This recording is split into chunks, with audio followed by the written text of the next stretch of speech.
Assalamualaikum warahmatullahi wabarakatuh. Izin memperkenalkan diri, nama saya Hairul Ma'rufah, NPM 2013052031 dari Prodi Bimbingan dan Konseling kelas A. Di sini saya membuat video diperuntukkan untuk pemenuhan UTS mata kuliah konseling lintas budaya. Di sini saya akan menjawab beberapa pertanyaan yang sudah dikirimkan oleh Ibu dosen pengampu mata kuliah konseling lintas budaya. Yang ada 5 soal. Nanti saya akan menjawab per soal lalu jawaban. Lanjut ke pertanyaan berikutnya. Pertanyaan pertama. Jelaskan faktor-faktor yang menjadi kendala dalam pelaksanaan konseling lintas budaya. Ada beberapa kendala yang menjadi kesulitan dalam pelaksanaan konseling lintas budaya. Yang pertama ada bahasa. Perbedaan bahasa merupakan penghambat besar yang perlu diperhatikan dalam konseling lintas budaya. Hal ini mengingat bahwa percakapan merupakan alat yang sangat penting dalam pelaksanaan konseling lintas budaya antara seorang konselor dengan kliennya. Bayangkan jika seorang konselor tidak bisa memahami bahasa yang dimiliki atau biasa yang digunakan oleh kliennya, pasti seorang konselor akan bingung bagaimana cara menyampaikan maksudnya kepada kliennya yang jelas-jelas dia tidak tahu apa bahasa yang biasa dia gunakan. Jadi bahasa sangat berpengaruh penting sebagai kendala dalam pelaksanaan konseling lintas budaya. Ada beberapa faktor yang menyebabkan bahasa menjadi kendala dalam pelaksanaan konseling lintas budaya. Yang pertama, tingkat penguasaan bahasa sangat kurang. Seperti konselor yang kurang dalam menguasai bahasa yang ia gunakan. Yang kedua, miskin dalam kosakata. Contohnya seorang konselor yang tidak bisa merangkai kosakata dalam mengungkapkan apa yang ingin dia tanyakan atau dia katakan kepada kliennya. Otomatis si kliennya sendiri akan merasa bingung dalam mengartikan kata-kata yang disampaikan oleh konselornya dan tidak bisa menerima sehingga malah menimbulkan salah persepsi. Lalu ada penggunaan dialek yang berbeda-beda. Kita tahu sendiri bahwa Indonesia memiliki banyak sekali bahasa yang tersebar di seluruh Indonesia. Jadi kemungkinan penggunaan dialek itu sangat mungkin. Jadi itu menjadi kendala yang sangat amat penting dalam pelaksanaan konseling lintas budaya.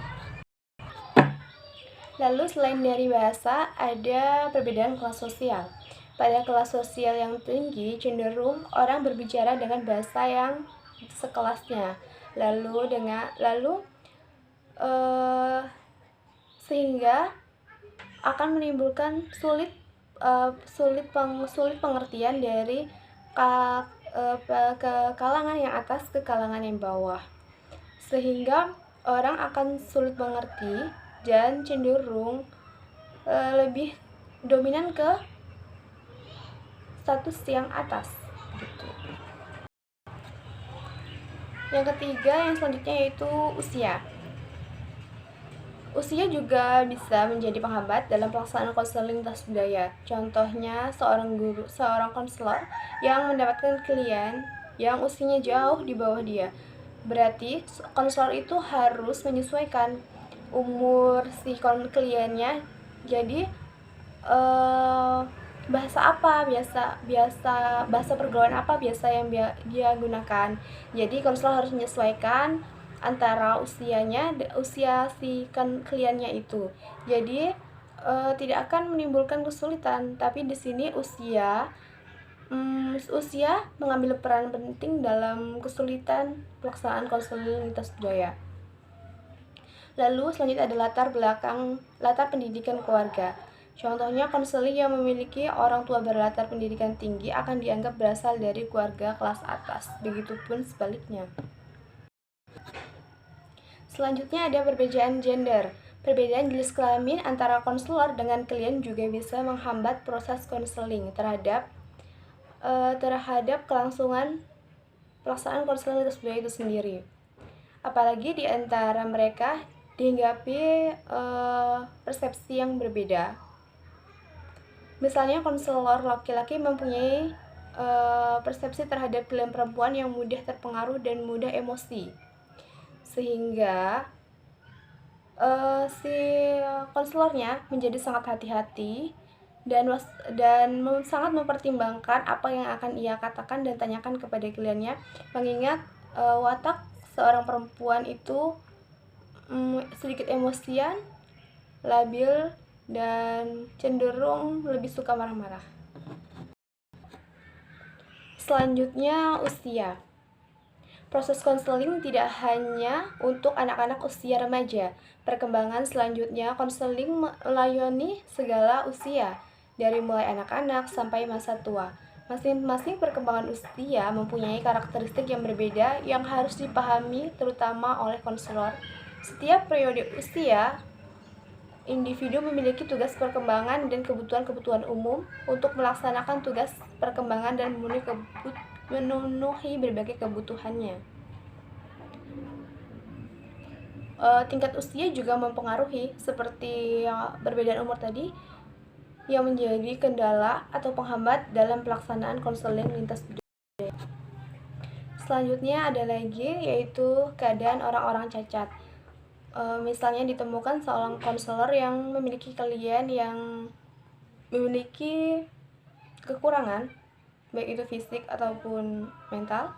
Keadaan orang cacat merupakan penghambat bagi pelaksanaan konseling. Keadaan cacat yang dimiliki seseorang akan mempengaruhi perilaku, sikap, kepekaan, perasaan, dan reaksinya terhadap lingkungannya. Sehingga seorang konselor harus memahami situasi, harus mengerti keadaan si kliennya, di mana ia memiliki kekurangan tertentu, dan membantu untuk menutupi kekurangan itu dengan kelebihan yang ia miliki. Selanjutnya ke soal nomor 2, mengapa bahasa dapat menjadi kendala sekaligus sebagai kekuatan dalam pelaksanaan konseling lintas budaya? Perbedaan bahasa merupakan penghambat terbesar yang perlu diperhatikan dalam proses konseling lintas budaya. Bahasa adalah sistem lambang bunyi berartikulasi yang bersifat setenang-tenangnya, konvensional, yang dipakai sebagai alat komunikasi untuk melahirkan perasaan dan pikiran. Keadaan seperti itu juga terjadi di Indonesia, apalagi masyarakat kita memiliki jumlah bahasa yang sangat banyak, dari Sabang sampai Merauke. Dalam konseling sangat penting bahwa bahasa yang digunakan menggambarkan gaya atau cara seseorang dalam menyampaikan pikiran atau gagasan yang ingin dia tanyakan. Dengan beragamnya bahasa juga dianggap akan menyulitkan proses konseling karena di dalamnya membutuhkan verbalisasi pikiran dan perasaan supaya klien dapat menerima bantuan yang diperlukannya. Selain dari memiliki kekurangan, bahasa juga mengambil peranan penting dalam kegiatan konseling lintas budaya, karena bahasa yang ditimbulkan dari interaksi antar individu memberikan sebuah makna bahwa hubungan bahasa dan budaya memiliki pengaruh tersendiri bagi kebiasaan berpikir dan perilaku individu. Hal ini disebabkan karena bahasa merupakan sarana untuk mengekspresikan pikiran, sehingga terlihat cerminan diri individu dari tindakan yang dilakukannya. Bahasa merupakan sarana berpikir dan komunikasi bagi individu, sehingga keterampilan komunikasi dapat didefinisikan sebagai keterampilan menggunakan bahasa. Bahasa terikat erat dengan perasaan dan aktivitas atau perilaku individu. Dalam konteks bimbingan dan konseling, bahasa digunakan oleh konselor menjadi senjata dan harus digunakan secara bijaksana.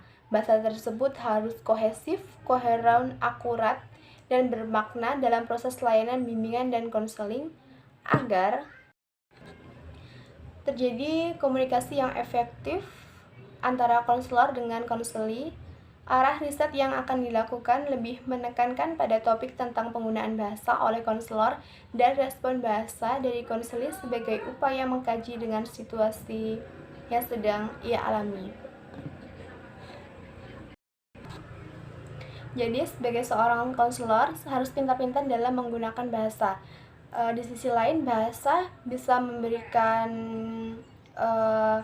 dampak yang positif dalam pelaksanaan konseling lintas budaya, apalagi jika kita bisa memahami bahasa satu sama lain, akan lebih akrab, akan lebih enjoy, santai, sehingga pembawaannya pun akan luas dan proses konselingnya pun akan berlangsung dengan lancar. Sebaliknya, bahasa juga bisa menjadi bumerang atau kendala dalam pelaksanaan konseling lintas budaya, seperti yang tadi dijelaskan bahwa akan timbul banyak tanda tanya jika penggunaan bahasa tidak tepat, seperti salah persepsi, lalu salah makna, dan lain sebagainya. Lanjut ke soal nomor 3.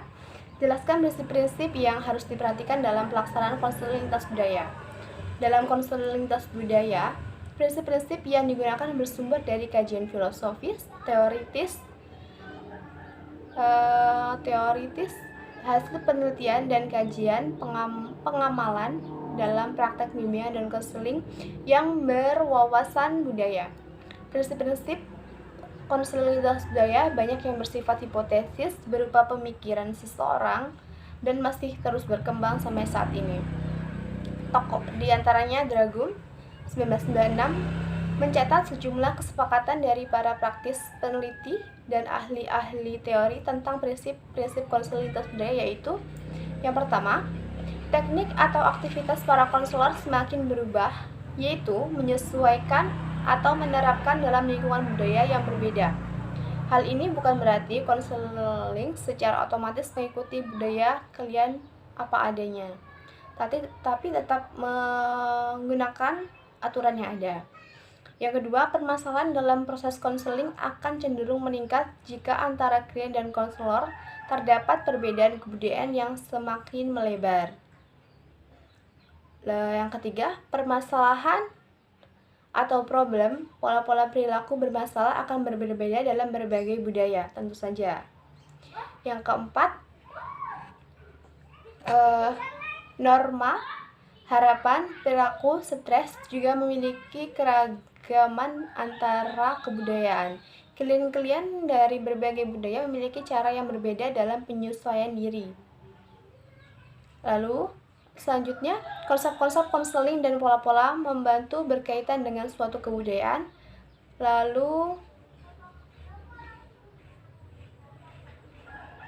ya, cukup. Hanya itu saja. Lanjut ke pertanyaan nomor 4. Apakah pengaruh personal dalam pelaksanaan konseling lintas budaya? Kemampuan personal sangat berpengaruh dalam pelaksanaan konseling lintas budaya karena terlebih bagi seorang konselor yang harus selalu berkomunikasi dengan kliennya, sehingga menuntut ia harus cakap dalam berkomunikasi, sehingga mengurangi salah persepsi dan salah makna. Di sini keterampilan berbahasa dan gaya bicara sangatlah penting karena klien akan merasa nyaman dengan kita apabila pembawaan kita yang ramah, hangat, enjoy, ramah, sehingga si kliennya pun tidak sungkan untuk berkomunikasi dan bercerita kepada kita. Khusus dalam menghadapi klien yang berbeda budaya, konselor harus memahami masalah sistem nilai yang berlaku di masyarakat. Dari M. Holiday, M. Leach and Davidson 1994 mengemukakan bahwa konselor profesional hendaknya selalu meningkatkan pengetahuan dan keterampilan dalam melaksanaan konseling lintas budaya yang meliputi hal-hal sebagai berikut. Yang pertama, pengetahuan dan informasi yang spesifik tentang kelompok yang dihadapi. Yang kedua, pemahaman mengenai cara kerja sistem sosiopolitik di negara tempat kelompok berada berkaitan dengan perlakuan terhadap kelompok tersebut. Yang ketiga, pengetahuan dan pemahaman yang jelas dan eksplisit tentang karakteristik umum konseling dan terapi. Yang keempat, keterampilan verbal maupun nonverbal. Yang kelima, mampu menyampaikan pesan secara verbal maupun nonverbal. Yang keenam, keterampilan dalam memberikan intervensi demi kepentingan klien. Yang ketujuh, menyadari batas-batas kemampuan dalam memberikan bantuan dan dapat mengantisipasi pengaruhnya pada klien yang berbeda. Lanjut ke soal nomor 5. Apakah dasar konselor memilih keterampilan dan pendekatan yang digunakan dalam konseling lintas budaya? Ada 3 pertimbangan seorang konselor dalam memilih keterampilan dan pendekatan dalam pelaksanaan konseling lintas budaya guna menunjang pelaksanaan konseling lintas budaya agar konseling yang dilakukannya berjalan lancar dan sukses. Dibutuhkan konselor yang mempunyai spesifikasi tertentu,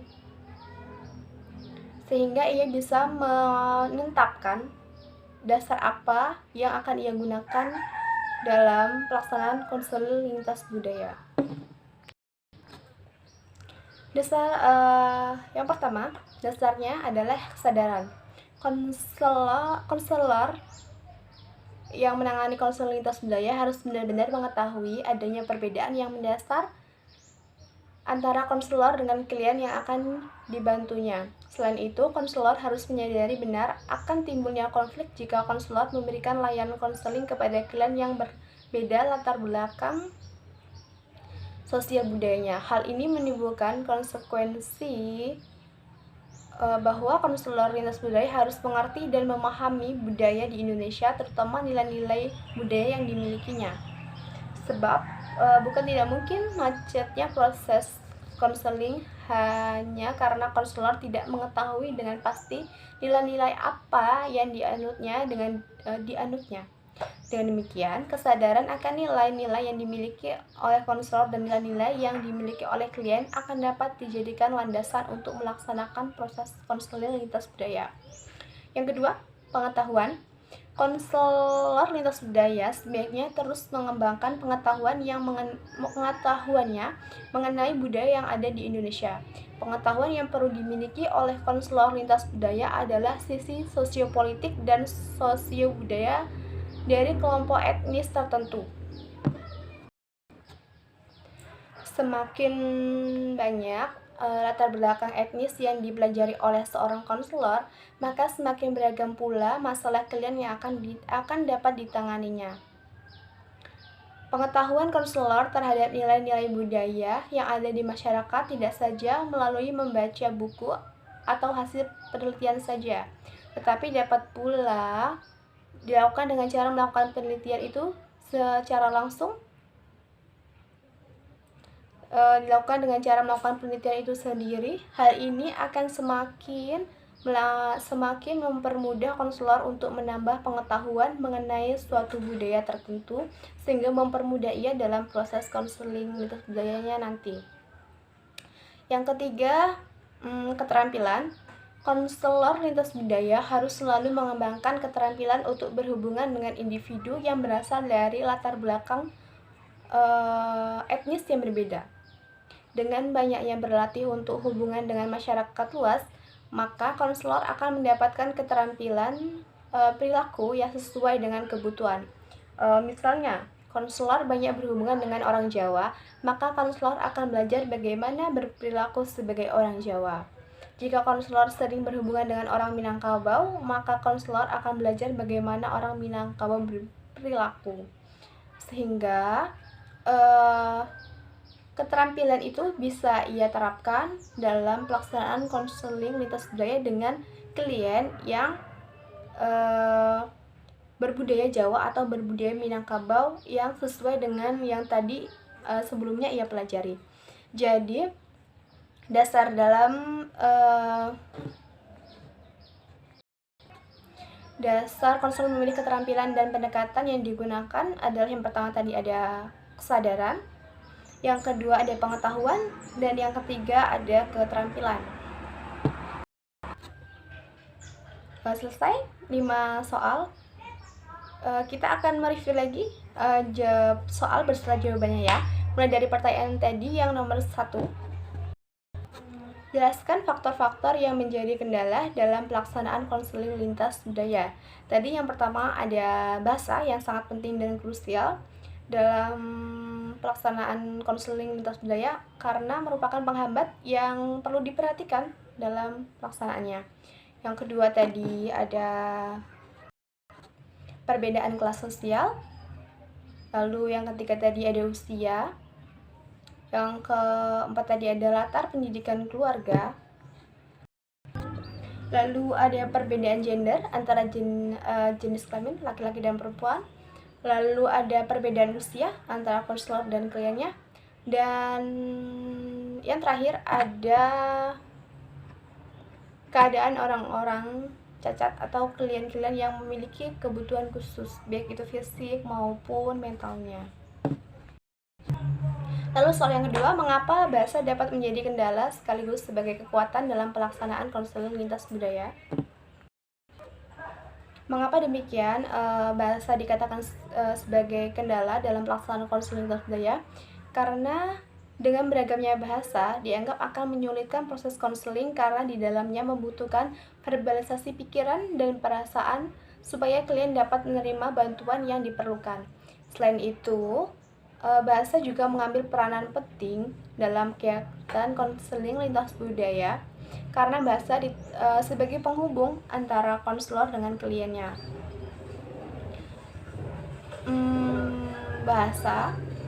Penggunaan bahasa yang baik akan menimbulkan kesan yang baik juga dalam pelaksanaan konseling lintas budaya.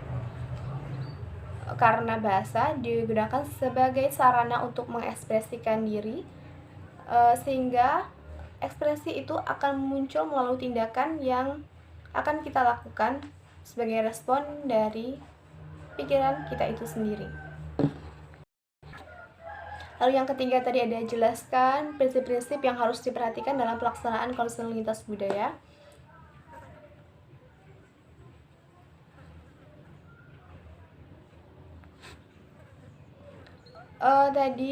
Yang pertama tadi ada teknik atau aktivitas para konselor semakin berubah, yaitu menyesuaikan atau menerapkan dalam lingkungan budaya yang berbeda. Yang kedua ada permasalahan dalam proses konseling akan cenderung meningkat jika antara klien dan konselor terdapat perbedaan kebudayaan yang semakin melebar. Yang ketiga ada permasalahan atau problem, pola-pola perilaku bermasalah dan berbeda-beda dalam berbagai budaya. Yang keempat, norma, harapan, perilaku, stres juga memiliki keragaman antara kebudayaan. Klien-klien dari berbagai budaya memiliki cara yang berbeda dalam penyelesaian diri. Yang kelima ada konsep-konsep konseling dan pola-pola membantu berkaitan dengan suatu kebudayaan. Yang keenam, udah.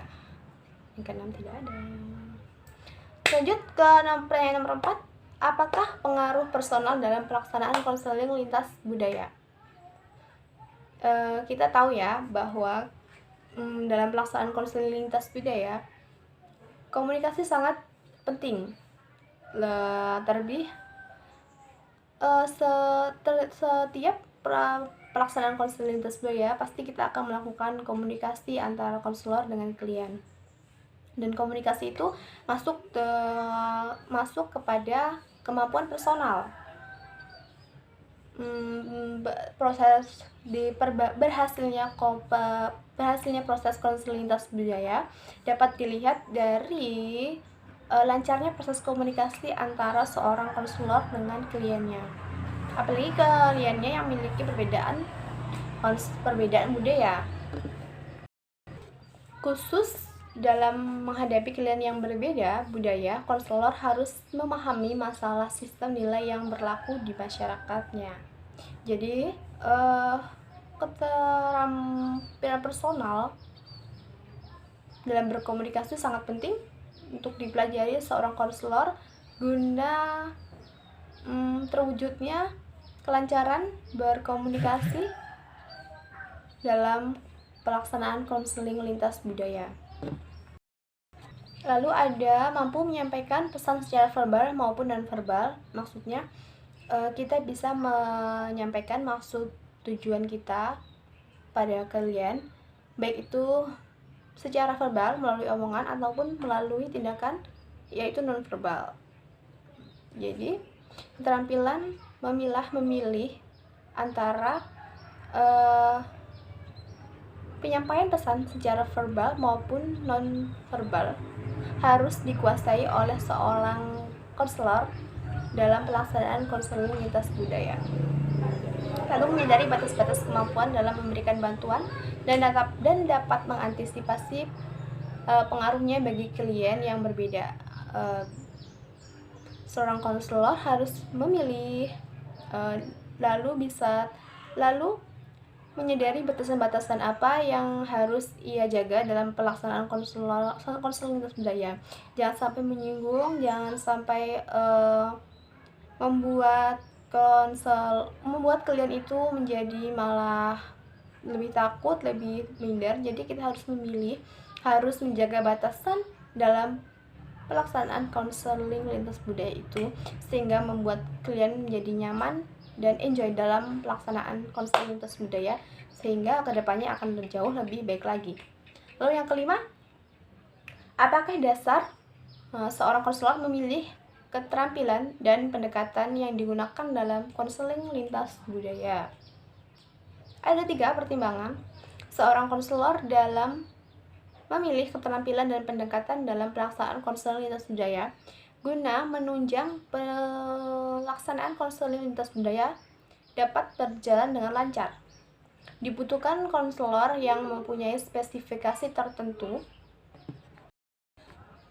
Pedersen dalam Rich and Johnson menyatakan bahwa konselor lintas budaya harus mempunyai kompetensi: yang pertama kesadaran, yang kedua pengetahuan, dan ketiga keterampilan. Ketiga kompetensi itu harus dimiliki oleh seorang konselor guna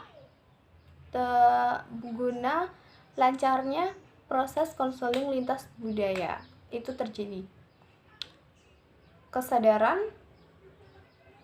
konselor lintas budaya harus benar-benar mengetahui adanya perbedaan yang mendasar antara konselor dengan klien yang akan dibantunya, untuk menghindari timbulnya konflik jika konselor memberikan layanan konseling yang berbeda budaya.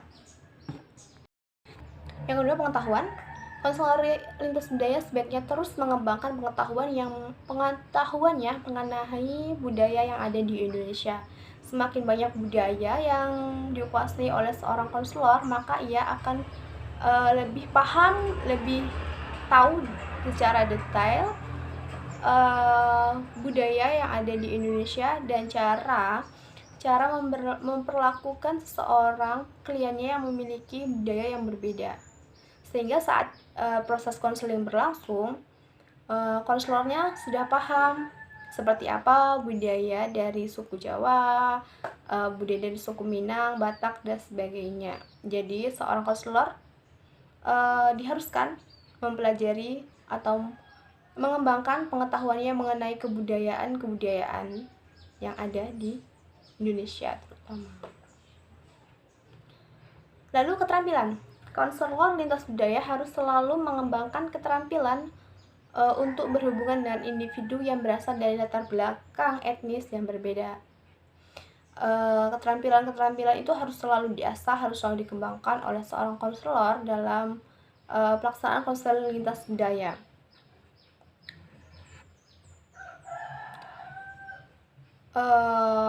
Misalnya seorang konselor selalu mempelajari, selalu ingin tahu tentang kebudayaan yang ada, jadi dia akan lebih mudah dalam pelaksanaan konseling lintas budaya dan tidak canggung dalam pelaksanaannya, karena ia sudah mengetahui seperti apa budaya dari kliennya yang memiliki budaya tersebut, sehingga tidak akan menimbulkan salah persepsi. Baik, mungkin itu saja yang bisa saya sampaikan. Kurang dan lebihnya saya mohon maaf. Saya akhiri. Wabillahi taufiq wal hidayah. Wassalamualaikum warahmatullahi wabarakatuh. Waalaikumsalam warahmatullahi wabarakatuh.